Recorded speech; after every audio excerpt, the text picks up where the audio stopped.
Thank you. Dr. Smetana. Good evening. Tonight I will provide the Board of Education an update on our financial information as of April 30th, 2021, and this represents 83% of the fiscal year. A general summary of my report begins on page 10, but I'm going to jump to the next page, which is the monthly summary report. The total operating revenue for the month was $2,148,515, with 42% coming from property tax and CPPRT, 34% coming from federal and state reimbursements. A large portion of this was our food service reimbursement, but we did also get some additional money from special education and ESSER 1 and 2, and then 9% coming from evidence-based funding, which is our state funding. Total operating expenditures for the month were $2,304,405, with 69% towards salary and benefits.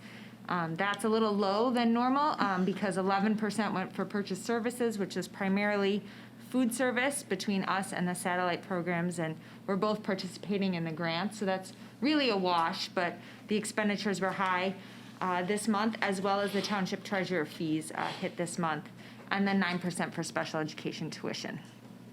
Page 12 was provided in error. My apologies. It's some math going on in the background to make sure things balance. So going to page 13, this is the monthly financial statements.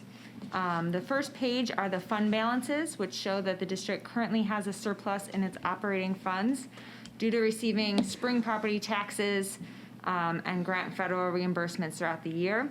We'll see that decrease significantly over the next 2 months, and given, I'll report out on this, in the next 2 months, but we did receive a lot of unexpected revenue this year, and so there is a chance, we will finish close to a balanced budget for this fiscal year. So I'm closely monitoring that, but that's why there's currently a operating fund balance of a little over $4 million. On the next page is a summary of revenues, which shows that the district has received 99.9% of our budgeted revenue for the year. This percent is higher than this time last year. However, the actual revenue is only up by $329,000, and that's due to, we really took a conservative approach to budgeting for our revenue this year. There was a question submitted in regards to property tax, so I will verbally share this information and be sure to include it in the next 2 months. But we track property taxes by 2 line items in several different funds. One is called prior year property tax, which is the tax that we collect in the fall, and then the current year, which is the tax that we collect in the spring. So looking in the fall, or that prior year line item, we've collected to date $9,774,712, which is 100.26% of what we budgeted. In the spring, we get more property tax in the spring than we do in the fall. And so to date in the spring, we've collected $10,219,914. And that's approximately 92.69% of what we had budgeted for. Keep in mind, I do anticipate more property tax coming in May and in June, and that's different than a typical year because the county extended that deadline to May 15th. So if we look at the combined total from what we budgeted, we're at about 96% of the budget for property tax. Just some background information for the board to remember. We typically budget 99% collection of property tax. This year, due to COVID, we collected 97%. So that difference is about $450,000 less than what we normally budget for. Moving on to the summary of expenditures, the district has spent 79.1% of the budgeted expenditures for the year. This amount is down from this time last year.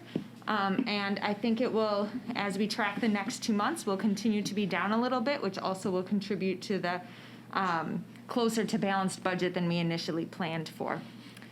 And then just as I do every month for the board's information, there are 2 supplemental reports. The first is a statement of revenues and expenditure report for the month of April. I don't go over this in detail at the meeting, but it lists all the revenues and expenditures for the month, and it also compares budget to actual for each line item. And then the second report that I always provide is the student activity account summary for the month. And this report, it's important to keep in mind that negative account balances represent actually positive fund balances for those accounts.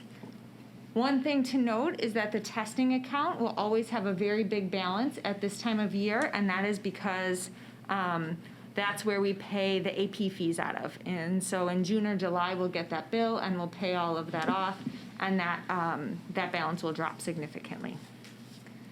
That concludes my report for this evening. Are there any questions? Okay. Thank you very much.